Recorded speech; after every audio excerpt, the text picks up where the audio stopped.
Good morning, good afternoon, good evening. Corruption is one of the biggest problems in Zimbabwe. Corruption has been allowed to grow and spread in the country to the point where it is now the biggest cancer that is destroying the Zimbabwe economy. In 1980, Zimbabwe was an upper middle income nation with a gross domestic product per capita of about 6,000 US dollars. That has shrunk to now about 2,000 US dollars per capita. And the root cause of that is gross mismanagement and rampant corruption. What is disappointing here is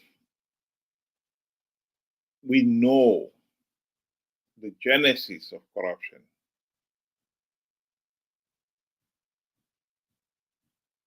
And yet, we are helpless. And we've been helpless this last 45 years to put an end to corruption. Here is a video clip of the chairperson of Zimbabwe's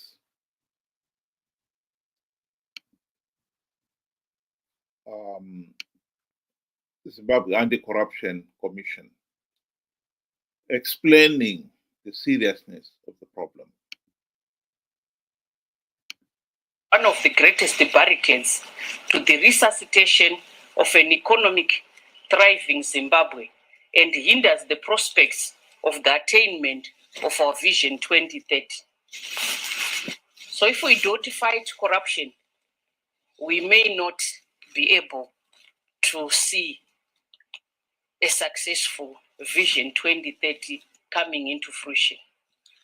As a result of these illicit flows, governments are left with little or no financial resources to channel towards development and the provision of basic services such as health and education. What hurts the most is the fact that the ordinary citizenry is the most affected as a result of corruption. It is estimated, as has already been said, that Zimbabwe, we are losing 1.8 billion United States dollars annually due to corruption. That is a huge sum of money, and you can imagine what 1.8 billion dollars could do. Such illicit financial flows are unacceptable and bleed the economy of revenue meant to promote sustainable economic development and the betterment of the livelihoods of all Zimbabweans. It is time, ladies and gentlemen, that we totally eradicate corruption in Zimbabwe and recover stolen assets. Well. Ben, what do you think? Corruption. Good day to you and good day to our viewers. Finally, we have somebody that has stopped blaming sanctions as a main or a cause of us, having a better livelihood. And they have brought up corruption. That we have spoken, so many times that it has reached unprecedented levels. And we know our country has turned into a crime scene, like how Honorable BT said. We are now at levels where we see, instead of fighting corruption, you are finding that the president himself walks around with criminals well-known criminals, well-documented criminals, criminals that other countries have actually even flagged to say, this person is doing A, B, C, D, which is not right. This person is involved in money laundering, etc. But the president don't care much about it. Him and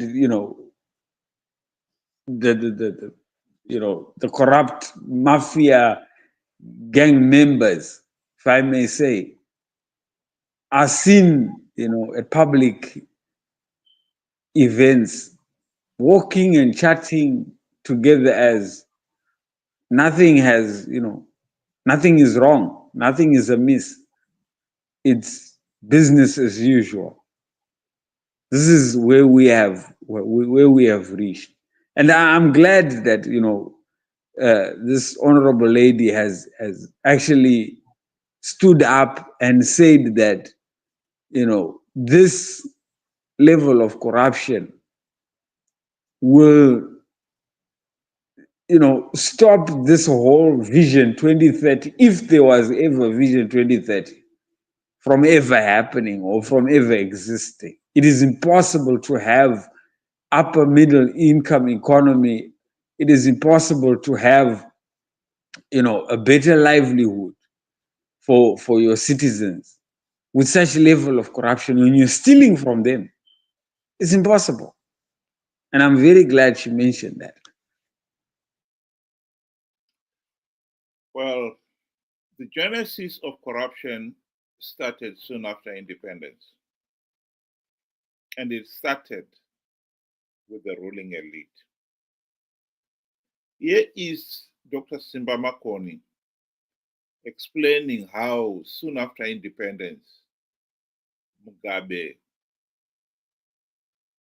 started the ball rolling with the idea of corrupting those around him, pampering them. I recall very clearly that when we came into office in 1980, we inherited Ian Smith's systems. And Ian Smith's ministers drove Peugeot 504s. They drove themselves from home to work in their Land Rovers and all in kinds. Most of them were farmers. They parked their Land Rover and then they used the government vehicle when they were at work with a chauffeur. When they finished at night, they packed them and they took theirs to go home. Within the month of our coming into office, Prime Minister Mugabe then directed that every minister be issued with an E-Class Mercedes-Benz. And the Peugeot 504s were retired to permanent secretaries, and the deputy ministers then took over. We can also look at many other things, small they may appear at the time. Let me hazard that even at that point, Enos Nkala was our Minister of Finance. I don't think we knew what budget we inherited from Ian Smith when the decision was taken to buy those E-Class fleets for the ministers. So the material affection for material things has always been with us. And the differentiation also, even going back into the camps, Zemashefu, Neze, my comrades, Makada, were not the same. So much so that even today, when the so-called Minister for Presidential Affairs or Provincial Governor, as they were, goes to Bubi or Binga, they will be served separately and differently from the other people. The avarice grew as we began to exploit the opportunities of office. We cannot run away from that fact. Corruption started with the ruling elite. They are the godfathers of corruption. The problem with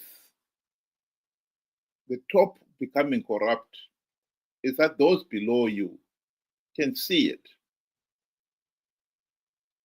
And they know that if you are corrupt and they know it, they can exploit it as well. What is there to stop them becoming corrupt too? You can't turn around and say to them, what are you doing? Because they were, well, wait a minute, you are doing the same thing. So the problem must be put at ZANU-PF ruling elite feet.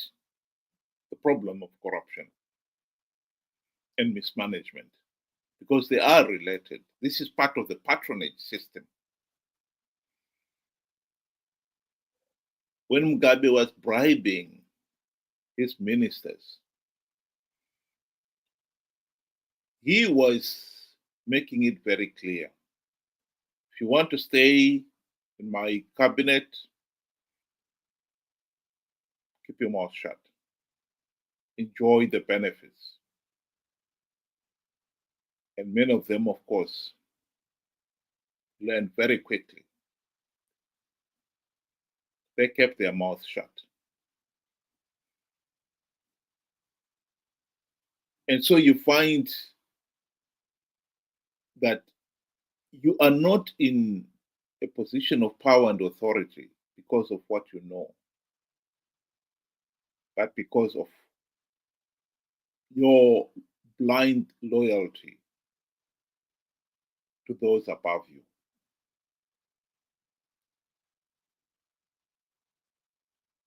And this has been the problem. The political patronage system is what is behind the gross mismanagement and the rampant corruption. Ben. I mean, corruption is like a cancer. It spreads. If the top, management is corrupt, definitely you will find that the low and middle management will be equally corrupt, because they too will have their own side shows that they are playing and trying to hide away from the top. So at the end of the day, you do not know if somebody is stealing where you have already stole. And as it goes downwards the pyramid, you will find very little it gets to where it's supposed to go. This is where we are finding out there are so many tenders that are being given to corrupt individuals, paying so many, so many individuals. It's now a big mess, really. There is no way to trace any form of, of money flow, or it's a mess in Zimbabwe, really.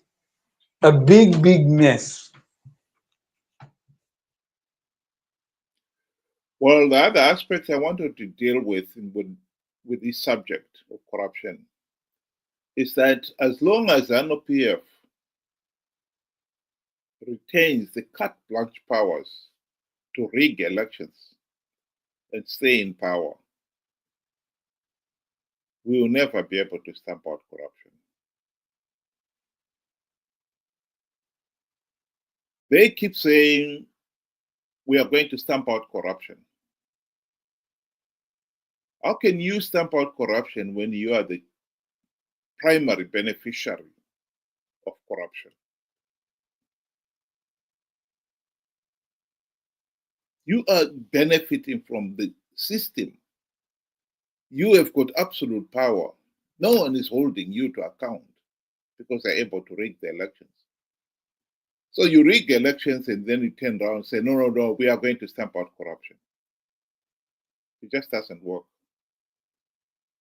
I think the main problem is we, the people, have been too naive to believe the sheer foolishness of that argument. Here is Professor Jonathan Moyo talking about corruption in Zimbabwe and who are the individuals behind it. Are you corrupt? No, in fact, this is laughable.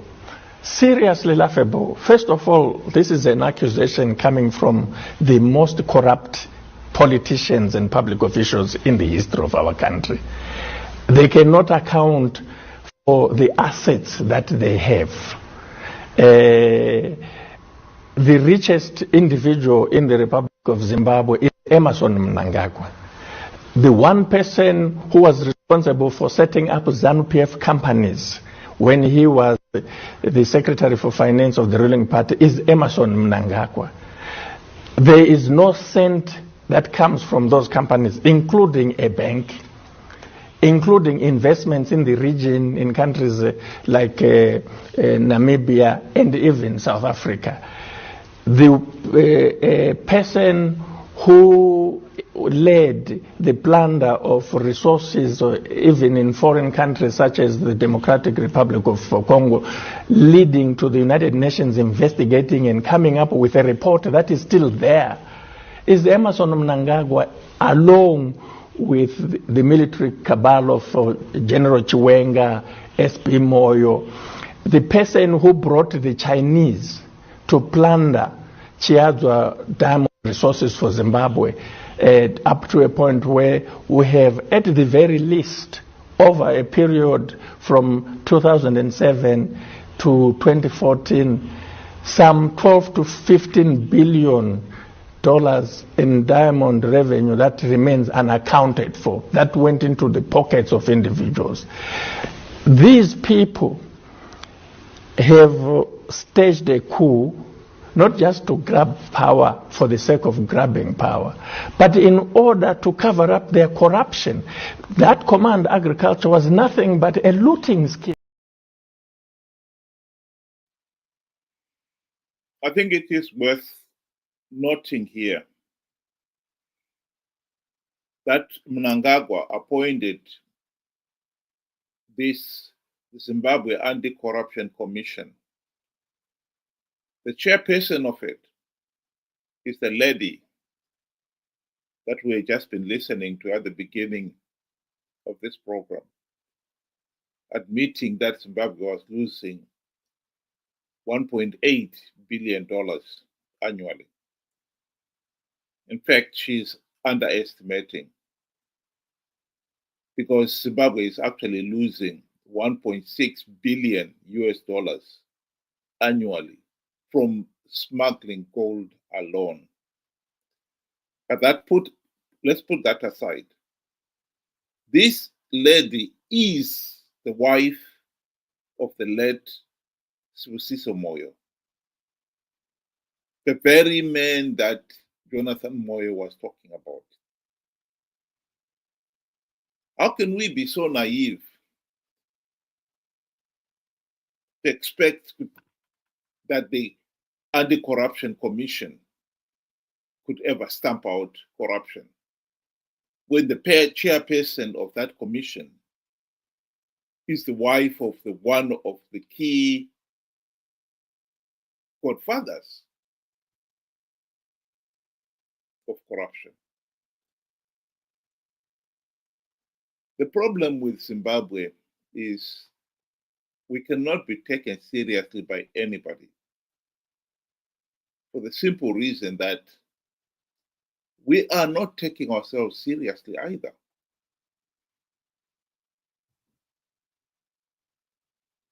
Corruption can only be stamped out if we can stamp out the case of rigged elections. Those who get elected into office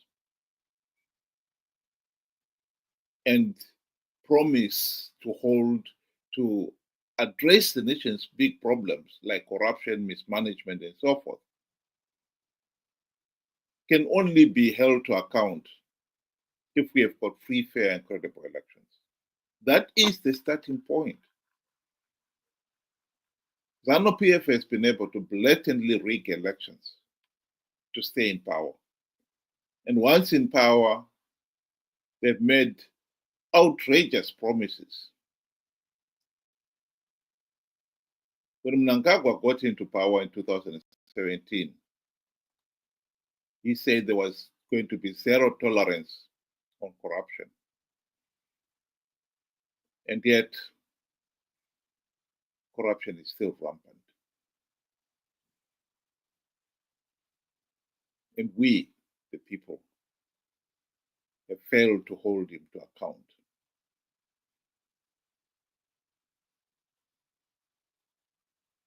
That is where our problem starts.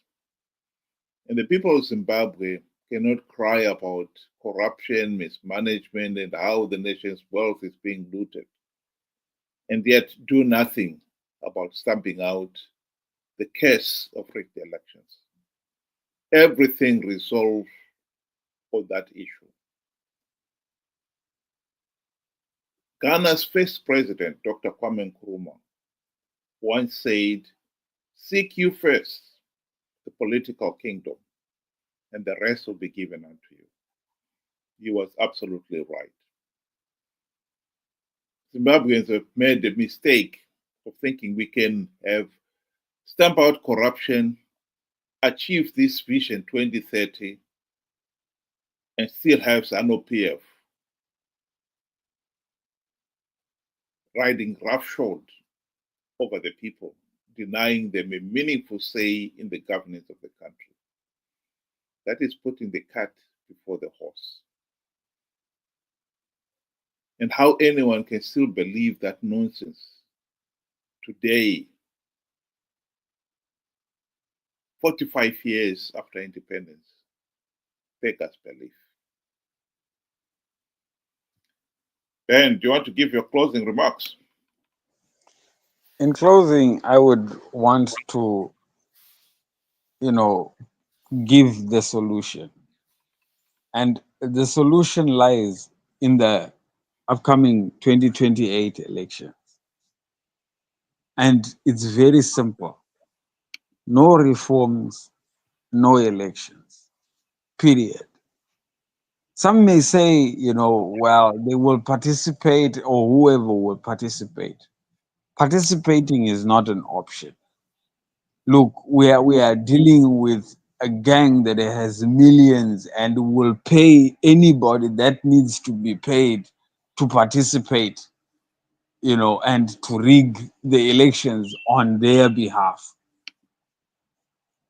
What we need to do is to make it loud and clear now that we will not participate in rigged elections.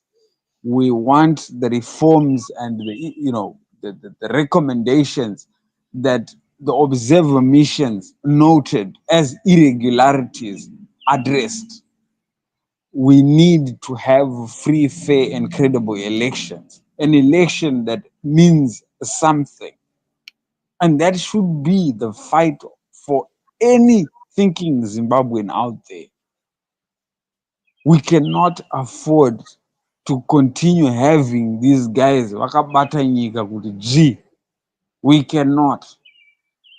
They will ruin anything that they touch. They will ruin even our children's future before they even touch it. We need to stop participating in rigged elections just because somebody else is going to do it. If we cannot stop our urges, then we are in serious, serious trouble. The country is in ruins. This is the only solution that will lead to all the other, given solutions, the transitional governments, they all rest upon 2028. period. My closing remark is corruption cannot be stopped because ANOPF now has also found a way of corrupting the opposition to do their dirty bidding. There is no doubt that ANOPF has corrupted the opposition during the GNU to stop them implementing meaningful democratic reforms. And ever since, the opposition has been participating in flawed elections because they could not resist the gravy train benefits that ANOPF has been dangling in front of them. Zimbabwe's economic and political problems are a lot more complex than what some people would want to believe. When you have got a corrupted opposition, do not expect the opposition to bring about any meaningful change in the country. And the people of Zimbabwe should have learned that lesson by now. MDC-CCC have been on the political stage for the last 25 years, including the 5 years in the GNU. They have not implemented even one token reform because ANOPF bribed them to forget about the reforms.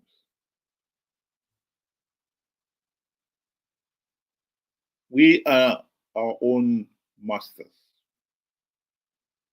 We have got to make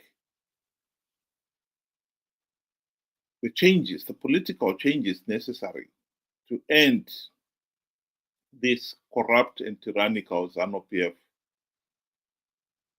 dictatorship, complete with its entourage of corrupt, incompetent MDC-CCC opposition parties.